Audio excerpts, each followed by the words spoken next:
Thank you. My name is Brendan Cuddihy, and I'm an environmental consultant with Arup. I'm here today to talk to you about how we could use walking and cycling to enable higher density residential development in London.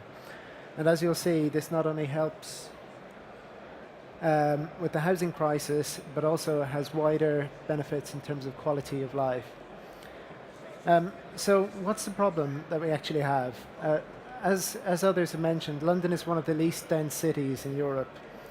This is a legacy of the growth of suburbia that accompanied the expansion of the railways in the late 19th and early 20th centuries.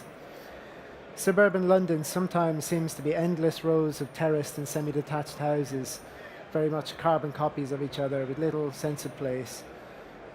Get outside of Zone 2 and you immediately notice a rapid fall off in density. But there are pockets of higher density. However, this is concentrated around public transport nodes such as rail stations.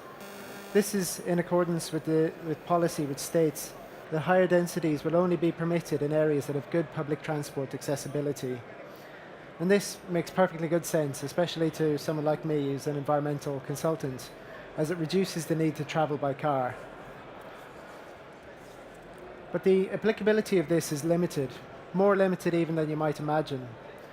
Public transport accessibility level, or PTAL, is the tool used to determine what density is permissible in any location across London. PTAL simply measures what public transport services are available within a short walking distance of a location, and this is what you get on a London-wide scale. As you can see, central London has these hot colours representing a high PTAL score, and that's because of all the tube and bus services. But outer London is mostly these cool colours showing the poor PTAL level. And what this means is that housing density is effectively constrained across half of London. But what if we looked at not just accessibility to public transport, but also accessibility to other sustainable modes, namely walking and cycling? By similarly avoiding car dependency, these modes could be used to deliver sustainable, high-density communities much more cost-effectively and much more quickly than major public transport schemes. And this is the core of our idea, ATAL, or Active Transport Accessibility Level. This would allow higher density development in areas of poor public transport subject to the provision of high-quality active transport infrastructure. In the same way that PTAL is currently used to define residential density, ATAL could be used to unlock housing density across vast swathes of London. The ATAL system, like PTAL, will rate locations from very poor to excellent provision, excellent being achievable where the highest quality walking and cycling routes link developments to destinations. High quality at all stages of the journey is key. For people on foot, this will mean safe, comfortable routes from homes to destinations. For example, where you have road crossings, these would have appropriate prioritization, sufficient capacity, and favorable signal timings. Similarly, for cycling, high ATAL scores would be achievable for routes that are safe, direct, and attractive to all. And that's a major fact that I can't emphasize enough. The routes must be attractive enough for use by the majority of the population, otherwise you will have unsustainable car use. In terms of the ATAL measurement itself, this could be a simple extension to the existing PTAL scheme, allowing for longer walks and cycle trips, subject to the quality of the infrastructure. The alternative is to pursue a parallel system focusing on walking and cycling only. And you could also bring in access to employment, services, open space, alongside considering access to public transport. And linking this back to the delivery of housing, we can see the Mayor and the GLA acting as a catalyst to delivering more housing through use of the ATAL system. By putting in place the appropriate policies, house builders would be encouraged to provide walking and cycling infrastructure, the quid pro quo being that the house builder can construct higher density housing and would get a greater return from the site. The Mayor and the GLA could go even further by using incentives such as match funding, implementing a pilot, or designating specific ATAL opportunity areas.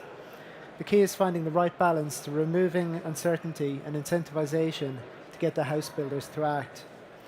In examining this, we took a look at one particular area where attractiveness and viability have been impediments to delivering housing. This is Meridian Water in North London, and it suffers, as you can see, from a very low PTAL score.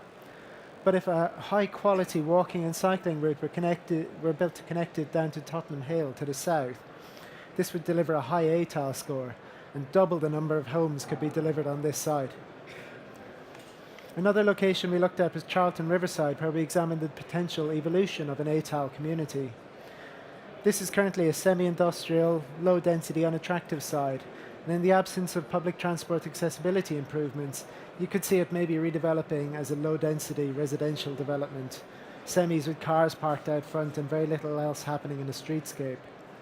However, if an ATAL development was pursued, centred around a high-quality link to North Greenwich, higher density could be pursued. You would immediately see the difference. With an active streetscape and a critical density, a livelier, healthier, and more sustainable community would follow. And this isn't simply fanciful speculation. There's a growing body of research showing the benefits of walking and cycling. The health benefits are pretty obvious, but even the extent of those might surprise you. Recent research from the University of Cambridge states that a 20-minute walk each day is enough to provide significant health benefits. And there are also well-documented benefits to mental health, both from the active lifestyle and the more sociable community that you would get with an ATAL community.